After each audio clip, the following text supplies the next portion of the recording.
ಎಲ್ರಿಗೂ ನಮಸ್ಕಾರ. ನನ್ನ ಹೆಸರು ಭಾರ್ಗವ ಸೇನ್ ಅಂತ, ವೃತ್ತಿಯಲ್ಲಿ ವಕೀಲರು.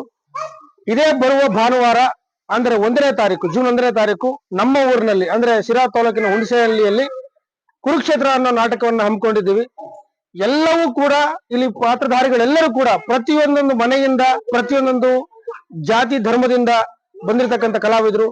ಇಂತಹ ಕಲಾವಿದರನ್ನ ತುಮಕೂರು ಜಿಲ್ಲೆಯ ಹಾಗೂ ಚಿತ್ರದುರ್ಗ ಜಿಲ್ಲೆಯ ಸಮಸ್ತ ಕಲಾಭಿಮಾನಿಗಳು, ಕಲಾ ಪ್ರೋತ್ಸಾಹಕರು, ಕಲಾ ಬಂಧುಗಳು ತಮ್ಮ ಮನೆಯ ಮಕ್ಕಳು ನಾಟಕನ ಮಾಡ್ತಾ ಇದಾರೆ ಅಂತ ತಿಳ್ಕೊಂಡು ನಮ್ಮ ಊರಿಗೆ ಬಂದು ನಮ್ಮ ನಾಟಕವನ್ನ ಯಶಸ್ವಿಯಾಗಿ ಹರಸಿ ಆಶೀರ್ವದಿಸಬೇಕಂತ ಈ ಮೂಲಕ ತಮ್ಮಲ್ಲಿ ಕೇಳ್ಕೊಳ್ತೀನಿ. ಭಾನುವಾರ ರಾತ್ರಿ 9 ಗಂಟೆಗೆ ಈ ಕುರುಕ್ಷೇತ್ರ ನಾಟಕವನ್ನ ಆಡಲು ಎಲ್ಲ ಯುವಕರು ಸಜ್ಜಾಗಿದ್ದಾರೆ. ಇದು ಒಂದು ಒಂದು ಮೆಸೇಜ್ ಹೋಗ್ಲಿ ಅನ್ನೋದು ನಮ್ಮ ಉದ್ದೇಶ. ನಮ್ಮ ಊರಿನಲ್ಲಿ ಒಂದು ಮೆಸೇಜ್ ಎಲ್ಲ ಕಡೆನೂ ತಲುಪಬೇಕು.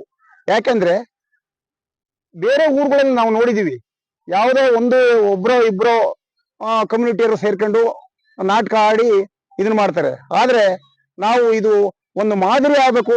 ಮುಂದೆನೂ ಕೂಡ ಯುವ ಪೀಳಿಗೆ ಹಿಂಗೇನೆ ನಡೆಸ್ಕೊಂಡು ಹೋಗಿ ಒಂದು ಒಗ್ಗಟ್ಟಿನಿಂದ, ಸಾಮರಸ್ಯದಿಂದ ನಮ್ಮ ಹಳ್ಳಿ ಬಾಳ್ಬೇಕು ಅಂತ ಉದ್ದೇಶದಿಂದ ಎಲ್ಲಾ ಜನಾಂಗದವರನ್ನು, ನಮ್ಮ ಊರಲ್ಲಿ ಎಷ್ಟು ಜಾತಿ ಇದೆಯೋ ಅಷ್ಟು ಜಾತಿ ಜನಾಂಗದ ಜನಗಳು, ಹುಡುಗರನ್ನು ಸಹ ಸೇರಿಸ್ಕೊಂಡು ನಾವು ಈ ಕುರುಕ್ಷೇತ್ರ ನಾಟಕವನ್ನ ಆಡ್ತಾ ಇದ್ದೀವಿ. ಅದು ನಮ್ಗೆಲ್ಲರಿಗೂ ಯಶಸ್ಸು ಸಿಗ್ಲಿ ಅಂತಂದು ನಾವು ಆಂಜನೇಯ ಸ್ವಾಮಿಯಲ್ಲಿ ಬೇಡ್ಕೊಳ್ತೀವಿ. ಅದಕ್ಕೆ ನಮ್ಮ ಊರಿನ ಎಲ್ಲಾ ಗ್ರಾಮಸ್ಥರ ಬೆಂಬಲ ಇದೆ, ಹಾಗೂ ಸುತ್ತಮುತ್ತಲ ಗ್ರಾಮಸ್ಥರು ಸಹ ನಮ್ಗೆ ಬೆಂಬಲ ಕೊಡಲು ಸಜ್ಜಾಗಿದ್ದಾರೆ. ಇದೇ ಬರ್ತಕ್ಕಂಥ ಭಾನುವಾರ ಜೂನ್ 1ನೇ ತಾರೀಕು ಹುಣಸೆಹಳ್ಳಿ ಗ್ರಾಮ, ಶಿರಾ ತಾಲೂಕು, ಗೌಡಗೆರೆ ಹೋಬಳಿ, ಕುರುಕ್ಷೇತ್ರ ನಾಟಕವನ್ನ ಹಮ್ಮಿಕೊಂಡಿದ್ದೀವಿ. ಸಾಮಾನ್ಯವಾಗಿ ಎಲ್ಲಾ ಊರಿನಲ್ಲೂ ನೀವೆಲ್ಲೋದ್ರು ಸಮೇತ ನೀವೆಲ್ಲಿ ನಾಟಕ ಅಂದ್ರೆ ಕುರುಕ್ಷೇತ್ರ ಅಂತಾರೆ. ಆ ಕುರುಕ್ಷೇತ್ರ ಅನ್ನೋದು ಕಾಮನ್ ಆಗಿದೆ. ಬಟ್ ಈ ನಾಟಕನು ನಮ್ದು ಕಾಮನ್ನೇ. ಬಟ್ ಇಲ್ಲಿರ್ತಕ್ಕಂಥ ನಾವು ಮಾಡ್ತಕ್ಕಂಥ ಬೆಳವಣಿಗೆಗಳು, ನಾವು ಹಮ್ಮಿಕೊಂಡಿರ್ತಕ್ಕಂಥ ಕಾರ್ಯಕ್ರಮಗಳು, ನಾವು ಮನದಾಳದಿಂದ ಹಮ್ಮಿಕೊಂಡಿರ್ತಕ್ಕಂಥವೆಲ್ಲನ ಡಿಫ್ರೆಂಟ್ ಆಗಿದ್ದಾವೆ. ಆಗ್ಲೇ ನಮ್ಮ ಶಿಷ್ಯಣ್ಣವ್ರು ಹೇಳಿದ್ರು, ಜಾತಿಯನ್ನು ಮೀರಿದ ಯಾವ್ದು ಇಲ್ಲ, ಎಲ್ಲ ಅದೇ ದೊಡ್ಡದು ಅಂತಾರೆ. ಅಂತಂದ್ರೆ ಅದೆಲ್ಲವನ್ನು ಮೀರಿದಂತ ಒಂದು ನಾಟಕ. ಎಲ್ಲರನ್ನು ಸಂಘಟಿಸಿಕೊಂಡು ಎಲ್ಲ ಯುವಕರು ಸೇರಿ ಊರಿನ ಗ್ರಾಮಸ್ಥರು ಎಲ್ಲರನ್ನು ಒಪ್ಪಿಸ್ಕೊಂಡು ಬಹಳ ಸಂತೋಷವಾಗಿ ಎಂದೋ ನಿಂತಿದ್ದ ನಾಟಕಕ್ಕೆ ಮತ್ತೆ ಚಾಲನೆ ಕೊಟ್ಟಿದ್ದಾರೆ. ಈ ಯಾವುದೇ ಒಂದು ಒಳ್ಳೆ ಕೆಲಸ ಮಾಡೋಕೆ ಎಲ್ಲರ ಕೈಲೂ ಆಗಲ್ಲ. ಅದಕ್ಕೆ ಒಂದು ಇಚ್ಛಾಶಕ್ತಿ ಅಂತ ಬೇಕಾಗುತ್ತೆ. ಆ ಇಚ್ಛಾಶಕ್ತಿನ ನಾನು ಇವರಲ್ಲಿ ನೋಡಿದೆ ಶಶಿಯಣ್ಣವ್ರ ಹತ್ರ.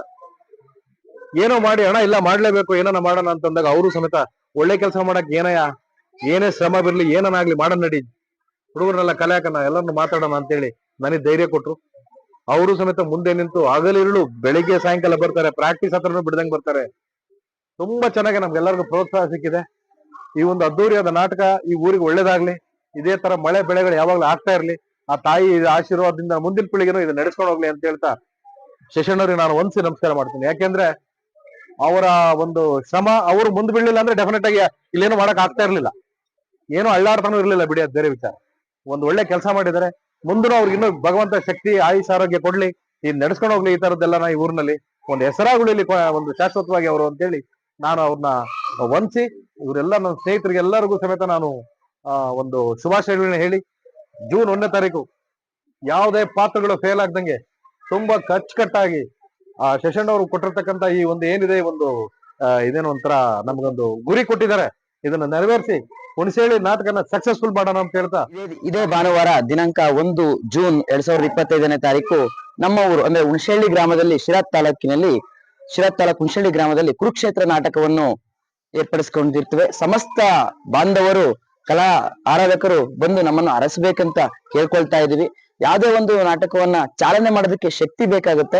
ಇಲ್ಲಿ ಮರುಚಾಲನೆ ಮಾಡೋದಕ್ಕೆ ವಿಶೇಷವಾದ ಶಕ್ತಿ ಬೇಕು. ಆ ವಿಶೇಷವಾದ ಶಕ್ತಿಯನ್ನು ನನಗೆ ತುಂಬಿರ್ತಕ್ಕಂಥ ನಮ್ಮೂರಿನ ಎಲ್ಲಾ ಗಣ್ಯಾತಿ ಗಣ್ಯರಿಗೆ ನಾನು ಯಾವಾಗಲೂ ಚಿರಋಣಿ ಆಗಿರ್ತೀನಿ.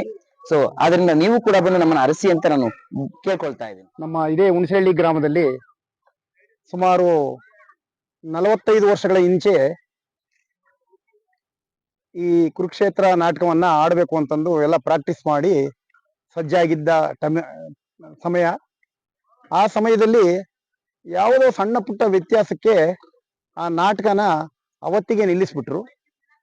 ಹಾಗಾಗಿ ಸುಮಾರು ಈ 45 ವರ್ಷಗಳಿಂದ ನಮ್ಮೂರಲ್ಲಿ ಯಾವುದೇ ವಿಧವಾದ ಒಂದು ಸಾಂಸ್ಕೃತಿಕ ಕಾರ್ಯಕ್ರಮದಲ್ಲಿ ನಾಟಕನ ಆಡಲು ಸಾಧ್ಯವಾಗಲಿಲ್ಲ. ಈಗ ಸುಮಾರು 6-7 ವರ್ಷದ ಹಿಂಚೆ ಇಡೀ ಊರಿನ ಜನ ಸೇರ್ಕೊಂಡು ಎಲ್ಲಾ ಗ್ರಾಮಸ್ಥರು ಒಗ್ಗಟ್ಟಾಗಿ ನಮ್ಮ ಆಂಜನೇಯ ಸ್ವಾಮಿ ದೇವಸ್ಥಾನವನ್ನ ಬೇರೆ ಯಾರಿಂದಲೂ ಒಂದು ನಯಾ ಪೈಸಾ ದುಡ್ಡನ್ನು ತೆಗೆದುಕೊಳ್ಳದೆ ಗ್ರಾಮಸ್ಥರೇ ಸೇರಿ ಸುಮಾರು 70 ಲಕ್ಷ ರೂಪಾಯಿನಲ್ಲಿ ಆ ದೇವಸ್ಥಾನನ ಕಟ್ಟಿಸಿ ಅದಕ್ಕೆ ಒಂದು ಜೀರ್ಣೋದ್ಧಾರ ಮಾಡಿದ್ವಿ. ಅದೇ ರೀತಿನ ಈ 45 ವರ್ಷಗಳ ಇಂಚೆ ಅರ್ಧಂಬರ್ಧ ಪ್ರಾಕ್ಟೀಸ್ ಮಾಡಿ ಕೈ ಬಿಟ್ಟಂತ ನಾಟಕನ ಯಾಕೆ ನಾವು ಅದನ್ನ ಮುಂದುವರಿಸ್ಕೊಂಡು ಹೋಗ್ಬಾರ್ದು, ಅದು ಒಂದು ಶ್ರೇಯಸ್ಸು ಅಂತಂದು ಜನಗಳೆಲ್ಲ ಮಾತಾಡ್ಕೊಂತ ಇದ್ದದ್ದು ನಮಗೂ ನಮ್ಮ ಶ್ರೀನಿವಾಸ ಅವರ ಬಾಯಿಗೆ ಕಿವಿಗೆ ಬಿತ್ತು. ಹಾಗಾಗಿ ನಾವು ಮಾತಾಡ್ಕೊಂಡು ಒಂದ್ ದಿವಸ ಎಲ್ಲಾ ಯುವಕರನ್ನ ಊರಿನಲ್ಲಿ ಎಲ್ಲಾ ಯುವಕರನ್ನು ಯಾವುದೇ ಜಾತಿ ಭೇದ ಇಲ್ದಲೇನೆ ಜಾತ್ಯತೀತವಾಗಿ ಎಲ್ಲರನ್ನು ಕರೆಸಿ ನಾವು ಹಿಂಗೆ ಒಂದು ಡ್ರಾಮಾ ನಿಂತೋಗಿತ್ತಲ್ಲ ಹಿಂದೆ, ಅದನ್ನ ಯಾಕೆ ನಾವು ಮುಂದುವರಿಸಬಾರ್ದು ಅಂತಂದು ಕೇಳಿದಾಗ ಎಲ್ಲರೂ ಒಗ್ಗೂರ್ಲಿಂದನ ಆಯ್ತು ಮಾಡೋಣ, ಎಲ್ಲರೂ ಸಪೋರ್ಟು ನಾವು ಕೊಡ್ತೀವಿ, ನೀವು ಮುಂದೆ ನಿಂತ್ಕೊಂಡು ಅದನ್ನ ಮಾಡಿಸ್ರಿ ಅಂತಂದು ನಮ್ಗೆ ಒಂದು ಹುಮ್ಮಸ್ಸನ್ನ ತುಂಬಿ ಎಲ್ಲಾ ಯುವಕರು ಸಹ ನಮ್ಗೆ ಗ್ರಾಮಸ್ಥರು ಕೂಡ ನಮಗೆ ಸಪೋರ್ಟ್ ಮಾಡಿದ್ರು.